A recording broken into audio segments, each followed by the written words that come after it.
Boa noite, irmãos. Que bom estar com vocês nessa live. Que bom que você pode nos acompanhar aqui na Escola Bíblica. Eu já estou vendo aqui a Soli está online, o Ronaldo está online, o Giovanni com o ícone da Igreja House também está online.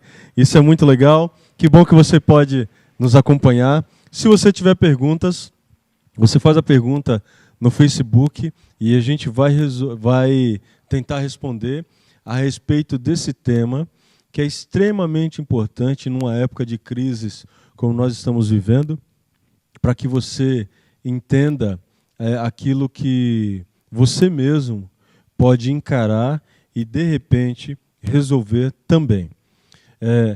Nosso tema de hoje é sofrendo com o suicídio. Nós temos a intenção de tratar com gente que já passou por uma situação assim com seus parentes, e ainda, melhor dizendo, saber como identificar alguém que tem uma tendência suicida e olhar biblicamente o que a Bíblia apresenta sobre esse fato. Então fique conosco, nós vamos fazer uma oração nesse momento para começarmos nossa aula de escola bíblica e você pode compartilhar e fazer perguntas aqui. A Marisa entrou agora também online. Que bom, Marisa, você está conosco. E nós vamos começar orando para pedir orientação de Deus para que essa palavra possa alcançar corações que de repente possam passar por angústia, ansiedade nesse momento. Feche seus olhos, vamos orar. Senhor, nós queremos nesse instante pedir que o Senhor nos abençoe, que o Senhor possa dirigir essa aula de escola bíblica, que para a glória e honra do teu santo nome, pessoas que de repente tenham pensamentos negativos, pensamentos de morte, que em nome de Jesus caia por terra e que elas possam experimentar da esperança que nós temos em Cristo Jesus. Para a glória do teu nome, Senhor, que a tua palavra alcance esses corações e que possa trazer mudança de vida, mudança em seu espírito, mudança em seu coração. Te pedimos em nome de Jesus. Amém. Eu quero começar fazendo algumas perguntas sobre esse tema. Nós estamos tratando de aconselhamento bíblico e, de repente, você que está nos acompanhando, ou mesmo pessoas que estão nas salas de TV, eu sei que a Aline, por exemplo, abre sala de TV sobre essas aulas. Se você tem uma pergunta, faça para a Aline vai tentar mandar aí para nós no WhatsApp, para o Giovanni ou para o Ronaldo, e aí aos poucos eles vão remetendo aqui as perguntas para nós. A nossa ideia é que você tire suas dúvidas durante essa aula. Então, de repente, alguém que está assistindo essa aula pode estar se perguntando, depois de uma experiência tão trágica e crítica como essa, possa estar fazendo perguntas dessa forma. Como compreender e aceitar o suicídio de alguém próximo? Infelizmente, é um pecado, é um fato. Pessoas tiram sua vida e muitas vezes parentes próximos não têm nem a noção do motivo. Então eu preciso, e de repente você está se perguntando, como é que eu compreendo e aceito o suicídio de alguém? Uma outra pergunta que pode ser feita, é possível encontrar algum sentido num ato tão desprovido de sentido? Uma coisa que está tão fora, está tão distante dos nossos olhos quando acontece, será que faz algum sentido? Ou ainda, é possível encontrar esperança nas consequências de uma escolha tão desesperada? Será que, mesmo em meio a essa catástrofe, mesmo em meio a essa crise, será que eu consigo ter minha esperança alimentada, tratada, mesmo numa situação tão crítica?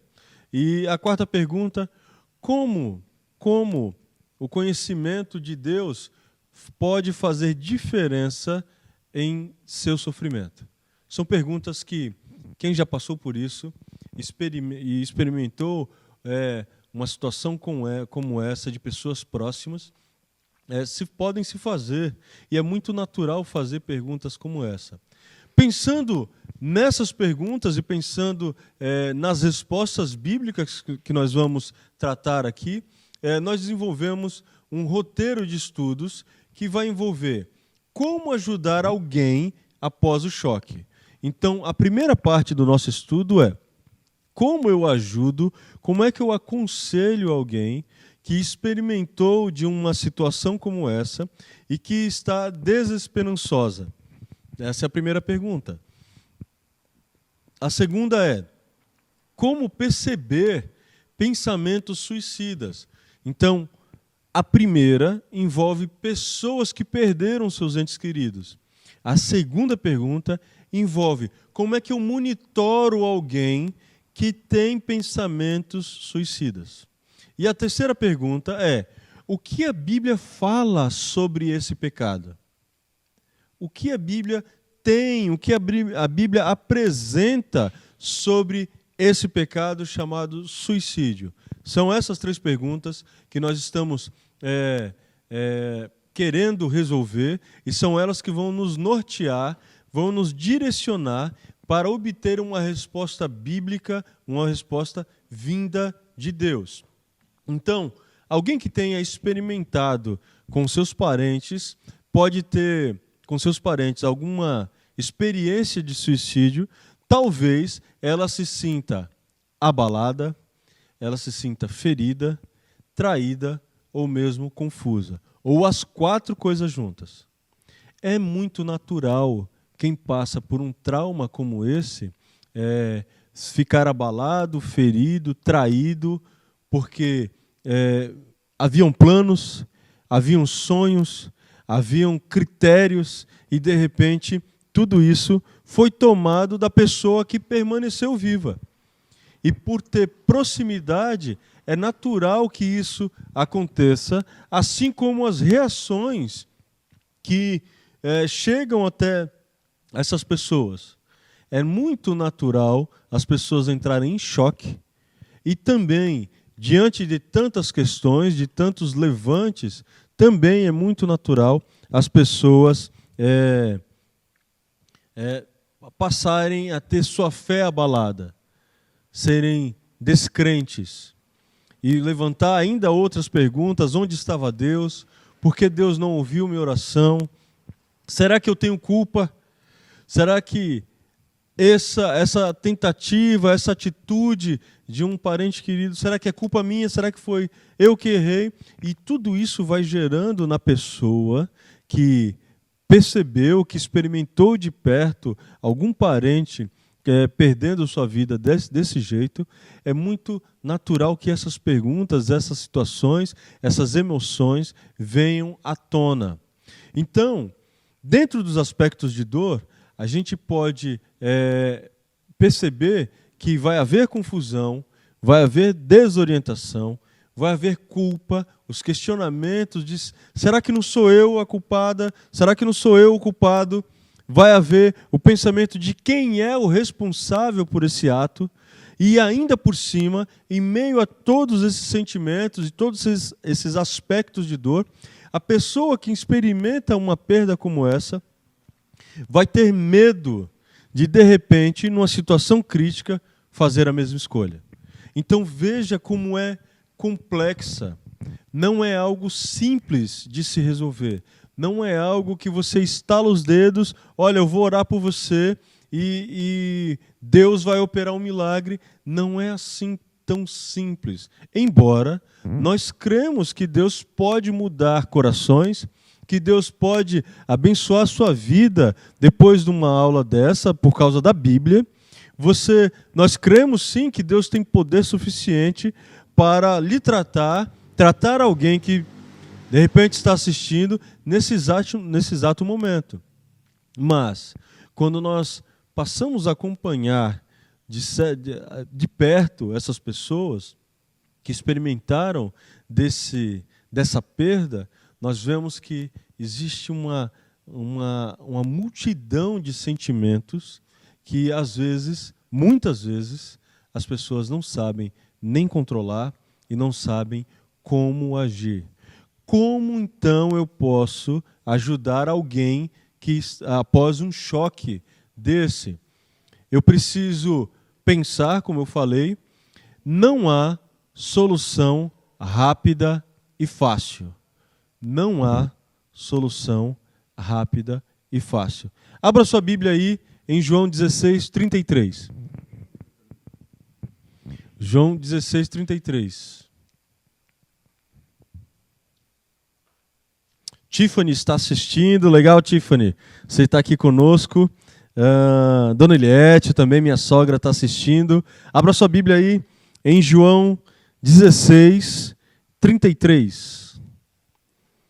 Muito legal tê-las conosco aqui, viu? Muito bacana. Maria Inês Negrão também assistindo. Bem-vinda, viu, minha irmã? Assista, compartilhe conosco, faça perguntas. João 16, 33. Um texto bem conhecido. A Bíblia diz assim, ó. Eu lhes falei tudo isso para que tenham paz em mim. Aqui no mundo vocês terão aflições, mas animem-se, pois eu venci o mundo. São palavras de Jesus. Quando ele diz que no mundo nós vamos experimentar aflições, são todos os tipos de aflições. E eu preciso exercitar a minha fé, exercitar a minha confiança em Jesus, e dessa forma, com esse exercício, a gente consegue encontrar solução nele. Por quê? Porque a Bíblia está dizendo que ele venceu o mundo. Embora nós experimentemos de aflições no mundo, nós sabemos que Cristo venceu esse sistema que muitas vezes nos oprime. Então, eu preciso ter isso em mente. A segunda coisa que eu preciso ter em mente é que o propósito de Deus está além de nós mesmos. Abra sua Bíblia em Deuteronômio, o 5º livro da Bíblia. Deuteronômio, 5º livro da Bíblia, capítulo 29, versículo 29. Priscila Ponce também está assistindo. Legal ter você aqui conosco, viu, Priscila? Deuteronômio 29, 29. Olha o que a Bíblia diz.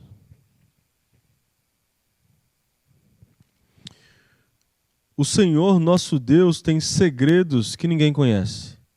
Não seremos responsabilizados por eles, mas nós, os filhos, somos responsáveis para sempre por tudo que Ele nos revelou, para que obedeçamos a todos os termos dessa lei.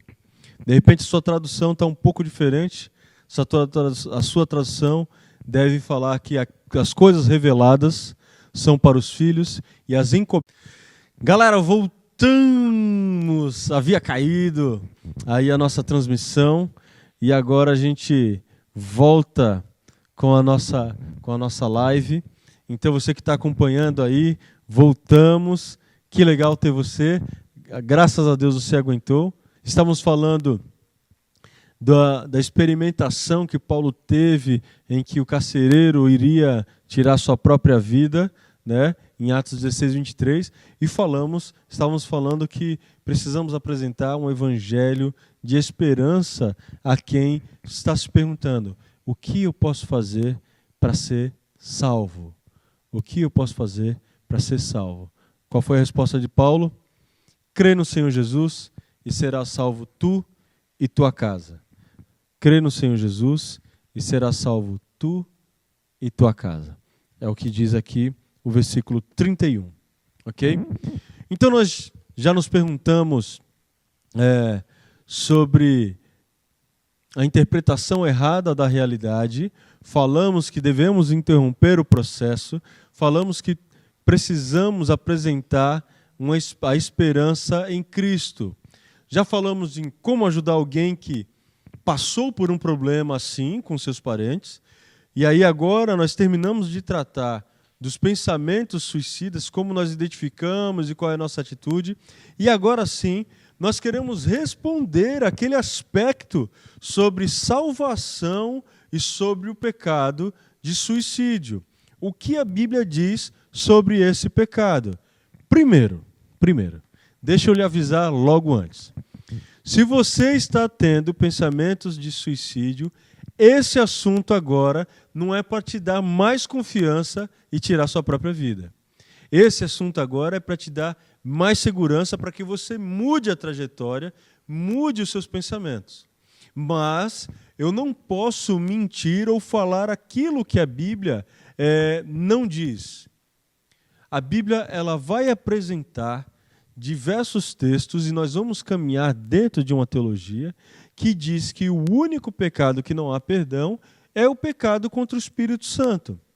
Logo, se o suicídio não está enquadrado nesse pecado, se o perdão não tem a ver diretamente com a minha confissão, já que Cristo morreu por todos os meus pecados, morreu inclusive pelos pecados que eu vou cometer no futuro. Se Cristo já fez isso, ele já pagou todo o preço dos pecados. E é isso que nós queremos ver nesse instante, perguntando primeiro, por quais pecados Cristo morreu? Essa é uma pergunta importante. Por quê? Porque a gente tem uma ideia de que existem pecados piores que outros. Preste atenção. Tem resultados de um pecado que é pior que o outro. Por exemplo, alguém que mente tem consequências. Diferente de alguém que comete um homicídio. São outras consequências. Até onde eu sei, no Brasil, ninguém vai preso por mentira. Porque se fosse, o Congresso Nacional estaria vazio.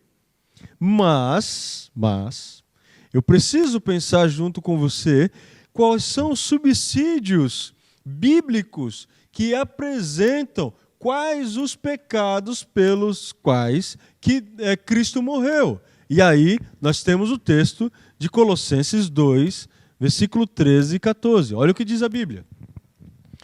Quando vós estáveis mortos nos pecados e na incircuncisão da vossa carne, vos vivificou juntamente com ele, perdoando-vos todas as ofensas. Quais ofensas, irmãos? Todas. Todos os pecados, todas as ofensas. Havendo riscado a cédula que era contra nós, nas suas ordenanças, a qual, de alguma maneira, nos era contrária, e a tirou do meio de nós, cravando-a na cruz. Quando Cristo morreu na cruz do Calvário, ele cortou, riscou todos os meus pecados. Todos. Então, a minha pergunta seguinte é: que garantia eu tenho do céu? Ficou claro na sua mente, voltando um pouco, ficou claro na sua mente que são todos os pecados? Ficou claro na sua mente que qualquer um cristão, e nós vamos ver isso, não comete o pecado de blasfêmia contra o Espírito Santo? Alguém que é eleito de Deus, ele não tem essa capacidade? Se isso ficou claro, então agora eu preciso entender quais são as garantias de que tenho, que garantias tenho do céu. Se é verdade que Cristo morreu por todos os meus pecados, o que me garante que Deus está cuidando dos detalhes, de todos os detalhes da minha vida? Vamos ver. Olha só o que João 6,37 diz. todo o que o Pai me der virá a mim. E quem vier a mim, eu jamais o rejeitarei. Aqueles que se achegam a Jesus, aqueles que experimentaram da salvação do Senhor, Deus está dizendo que Ele nunca, jamais irá rejeitá-lo. Jamais. Jamais. Então, se fosse meramente por um pecado, quaisquer que sejam, e a Bíblia diz que os nossos pecados causam separação entre nós e Deus, alguém que acabasse de mentir e morresse sem te ter pedido perdão, essa pessoa também iria para o inferno. O que manda alguém para o inferno, ou melhor, o que manda alguém para o céu, é crer ou não que Cristo nos salvou dos pecados.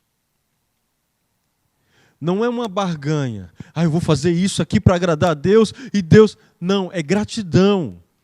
Eu sei que Deus transformou meu coração. Eu sei que Deus me salvou. Então a minha atitude de ser obediente à palavra de Deus é uma atitude de gratidão. Olha o que Efésios, capítulo 1, versículo 4 diz. Porque Deus nos escolheu nele antes da criação do mundo ou da fundação do mundo, para sermos santos e irrepreensíveis em sua presença. Quando é que eu e você fomos salvos? Quando? Antes da criação do mundo. Existe um plano do Pai. Efésios capítulo 1, a partir do versículo 3 em diante, Paulo vai escrever um tratado falando da soberania de Deus e de como ele desenhou todo o plano de salvação. Então, essas coisas precisam fazer com que o meu coração seja um coração esperançoso. Essas coisas são coisas que eu tiro da minha mente para formular um caminho de inferno para quem tirou a vida, tirou sua própria vida. Não é assim. Não é assim. Se essa pessoa experimentou de Cristo, se essa pessoa tem seu nome no livro da vida, ela está no céu. O nome dela está escrito no céu. Deus não vai condenar uma pessoa por uma doença, uma insanidade, na qual ela veio a cometer esse pecado. Aí você vai falar assim, mas todo mundo que tira a vida, todo mundo que comete suicídio, vai para o céu? Não, não. Eu estou falando que cristãos, podem passar por situações de crise, de insanidade, e podem cair nesse pecado de suicídio.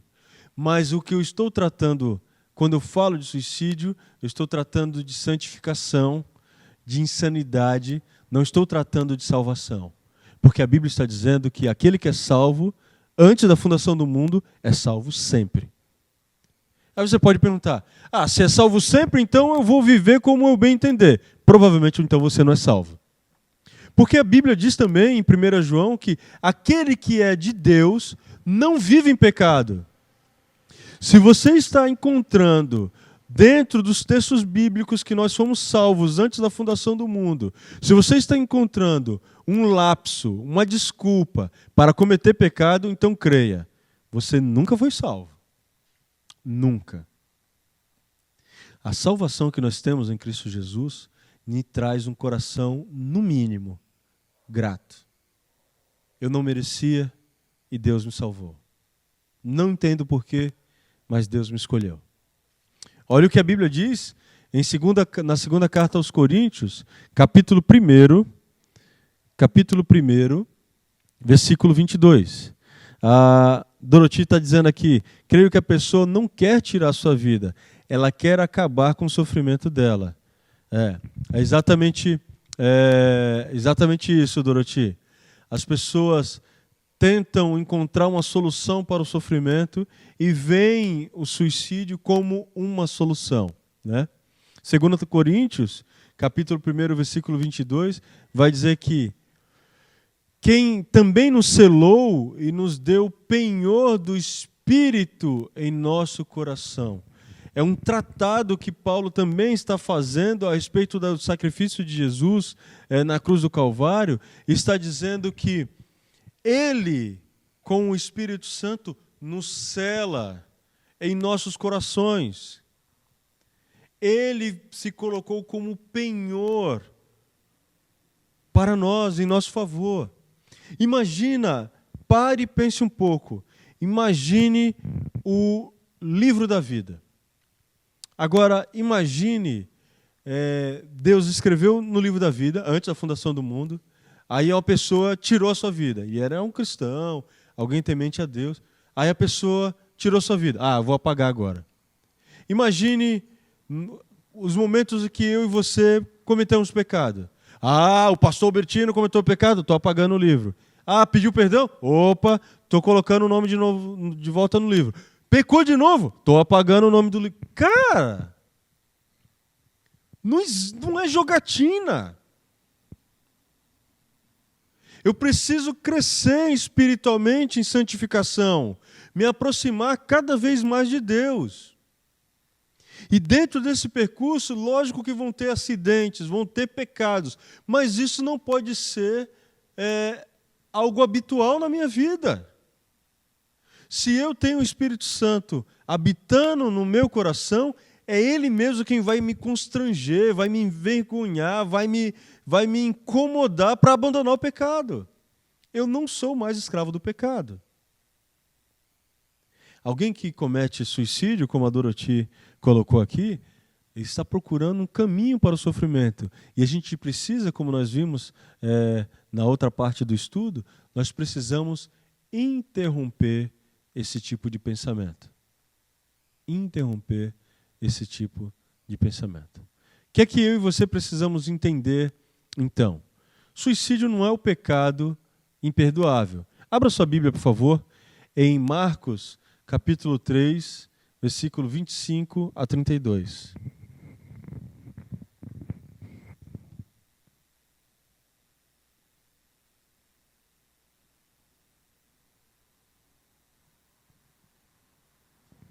Marcos 23,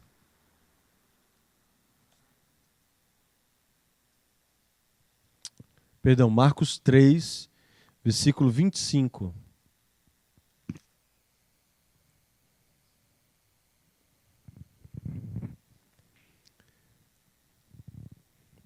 Olha o que a Bíblia diz. Da mesma maneira, uma família dividida contra si mesma se desintegrará. Ou um exército dividido não consegue subsistir. E se Satanás está dividido e luta contra si mesmo, não pode se manter de pé. Está acabado.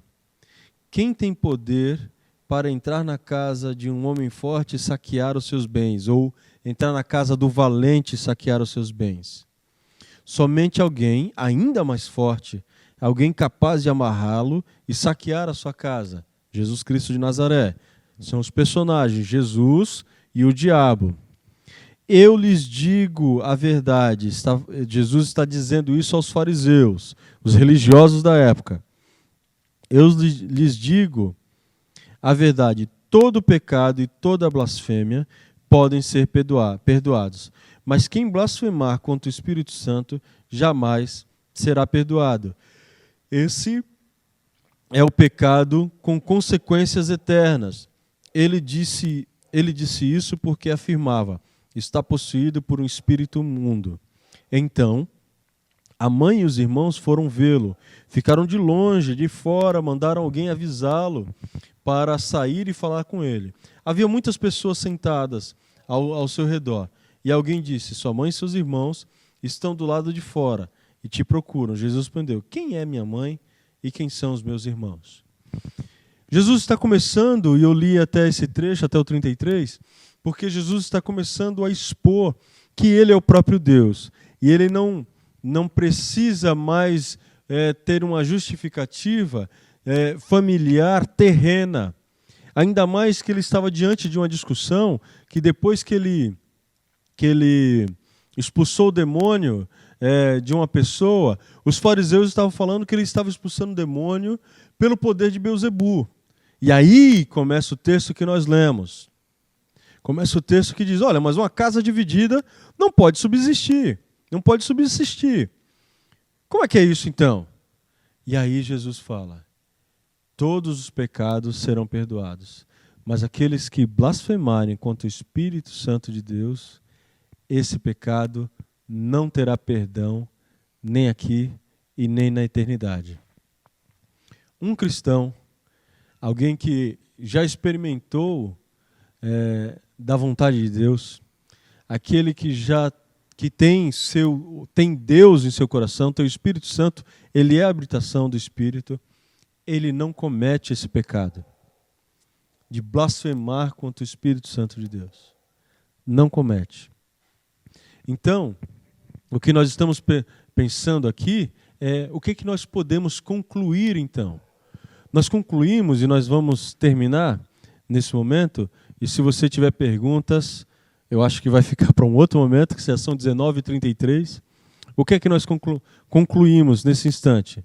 Nós concluímos que, embora haja tristeza em nossos corações, Deus tem resposta de salvação, mesmo em situações críticas, Ele age. Mesmo em situações críticas, Ele age. Deus ainda pode agir na sua vida. Deus ainda pode promover esperança em meio ao caos. Ele age mesmo em situações críticas. Tenha isso em vista. Deus abençoe você. Que bom que você está nos acompanhando. Algumas pessoas colocaram aqui que a transmissão está ruim. Nós vamos tentar corrigir isso. E daqui a pouco a gente volta. Vamos tomar um cafezinho. E às 20 horas nós voltamos para o nosso culto. Acompanhe-nos. Até daqui a pouco. Deus abençoe.